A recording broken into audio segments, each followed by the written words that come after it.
acorazados no le hacían daño. Entonces al estar cerca, disparaban por las ventanas. y tenían una piolita.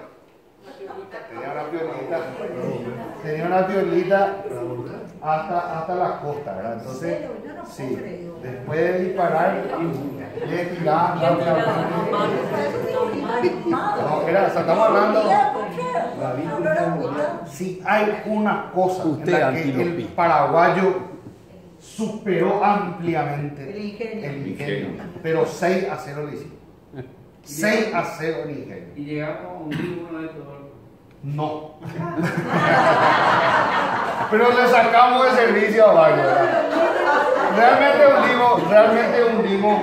Realmente hundimos uno, que era un acorazado, que era el Río de Janeiro, pero fue a consecuencia de un torpedo. Pero el torpedo no es como el torpedo que nosotros conocemos hoy, que se va por debajo del agua. El torpedo era era como una mina acuática, ¿ok? Y se iba, y ese torpedo fue el que le hundió al acorazado Río de Janeiro en el paso de Curuzú a inicio de septiembre de 1866, antes de la batalla de Curupaltí. Pero realmente esta batalla de los lanchones y todo lo que se hizo durante ese tiempo es algo memorable, ¿verdad? Increíble. Yo les sugiero leer el libro de Juan Francisco Pérez Acosta, que se llama Carlos Antonio López, Obrero Máximo, donde él habla muchísimo de esto y sobre todo del ingenio, ¿verdad? Como cuando empezó a faltar papel, se empezó a hacer la pasta de fibra de caraguatá, y eso se hacía y posteriormente salió un papel de muy buena calidad. Mariscal, hicimos la segunda prueba y salió muy blanco el papel y qué sé yo, ¿verdad? Es simpático, y lo mismo con el tema de los telégrafos, porque fue contratado un alemán, Fischer von Treunfeld, para poder hacer, digamos, el sistema, pero después Saturio Río también, digamos, incorporó algunas cosas localmente, el famoso arreglar con alambre para solucionar algunas cosas, ¿verdad? Entonces el ingenio nuestro es tremendamente bueno, ¿verdad?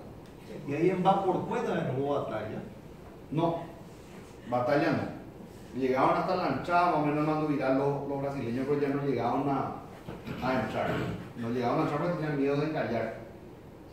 Esos buques fueron llevados allí por orden de López justamente para que no caigan capturados al enemigo, y fueron ordenados que se sean hundidos ahí en ese lugar. Y Saturio Río era el telégrafo. Y también dibujaba para el Gavisuri. Los últimos rompí que tanto hay un tuito de metal. ¿No? Sí, se le colocó nomás pero no son exactos, ¿verdad? No son, es un forrito así nomás. No. Para cualquier ignorante que se va a mirar ahí, eso claro. Lanchones exactamente, completo, sí. Pero, parece que hubo madera adentro de la... Sí. Ustedes pueden ver, hay muchas fotografías del rescate de los buques que están en la biblioteca del Uruguay, pero están online, o sea, uno puede entrar a buscar. Y uno ve perfectamente que lo único conservado eran las calderas. La caldera de hierro. El resto eran todas así costillas de madera que se ve, ¿verdad? O sea que eso se hizo para poder montarse nomás allí, no eran así, ¿verdad? Bueno, el general Uruguay llegó al grado general antes de cumplir 40 años, al día siguiente de la batalla de Tuyutí, con su artillería a caballo y artillería de volante. Se constituyó en otra pesadilla más de la escuadra brasileña. Uruguay y sus instrumentos de artillería pelearon la batalla naval de Riachuelo, Estero de Yaco, Tuyutí y Boquerón del Sao. Fue el encargado de preparar y proteger la retirada del mariscal de Humaitá, así como su posterior instalación en San Fernando, donde murió fusilado en forma inesperada sin causa explicada el 25 de agosto del 68. En realidad fue involucrado dentro de la misma conspiración, la famosa conspiración de San Fernando, y por eso fue pasado por las armas. Una pena porque este no es el Uruguay que está aquí, este es el coronel español al servicio del ejército uruguayo León de Palleja, pero que murió después de la batalla del Boquerón del Sauce.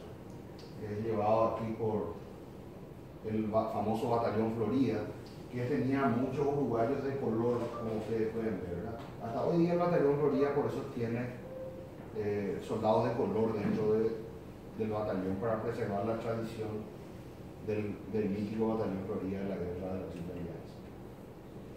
La batalla de Tuyutí más o menos las fuerzas enfrentadas, 22.000 aliados contra 15.000.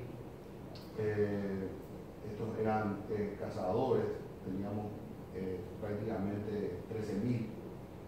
Tenían poca caballería, nosotros atacamos con mucha caballería por el tema del factor sorpresa, queríamos sorprenderle a ellos.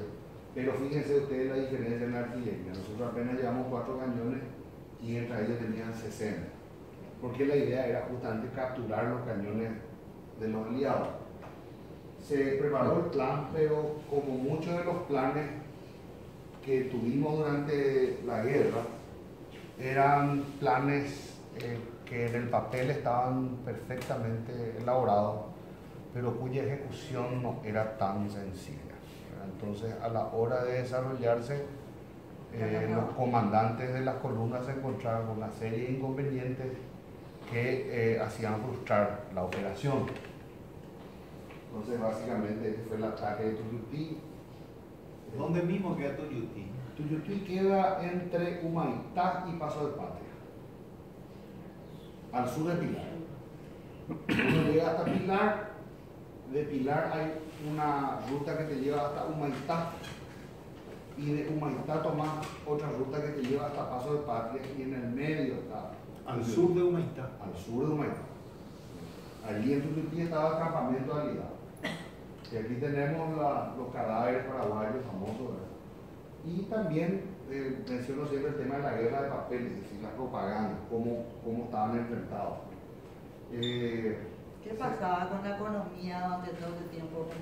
Nosotros dejamos, lógicamente, de exportar, tuvimos que abastecernos por nuestra cuenta, tuvimos muchas muertes en el campo de batalla por el cambio de alimentación. Nada nos podíamos traer afuera. No, estábamos bloqueados. ¿Y las municiones todas se fabrican acá? Las que teníamos, Ahí en Ibicuí. las que teníamos, las que podíamos recuperar, la pólvora que capturamos a Mato Grosso, la pólvora que capturamos allá, utilizamos prácticamente durante todo el conflicto, salvo al final, ya durante la campaña en la cordillera, que se instaló una pequeña fábrica que era manejada por las mujeres en Valenzuela, por unas mujeres en Venezuela, pero no teníamos ya gran cosa, nos defendíamos como podíamos. Pero sin embargo en el papel es interesante cómo se tenía que transmitir un optimismo, ¿verdad? De que estábamos bien nosotros, que estábamos ganando, y a la vez burlarnos del enemigo, ¿verdad? Fíjense aquí, de los 5 que aparecen, a 3 los pintan como negros, siendo que este también, una fracción parece, bueno, esto con seguridad puede ser, ¿verdad? Y los leones paraguayos que custodian, entonces era como que estaban acorralados él. Directamente en otras ilustraciones, directamente aparecen Tamandaré, el emperador y el general Polidoro como mono. Sí, Cabizudí. Algunos del Cabizudí, otros del Centinela, ¿verdad? El globo aerostático, como les decía hace rato, la importancia este es el río Paraguay. Acá está la zona de Tres Bocas, acá está Humaitá, y por acá está el campamento de Tuyutí. Acá está Tuyutí. Y acá está este es el de Iguala. Y allá arriba Asunción, digamos. ¿Okay? ¿Se entiende cómo está el mapa, verdad? Como es una planicie, se utilizaba muy bien el globo aerostático para poder ver. Una especie de dron. Exacto, una especie de dron de la época. Me permitía ver muy bien.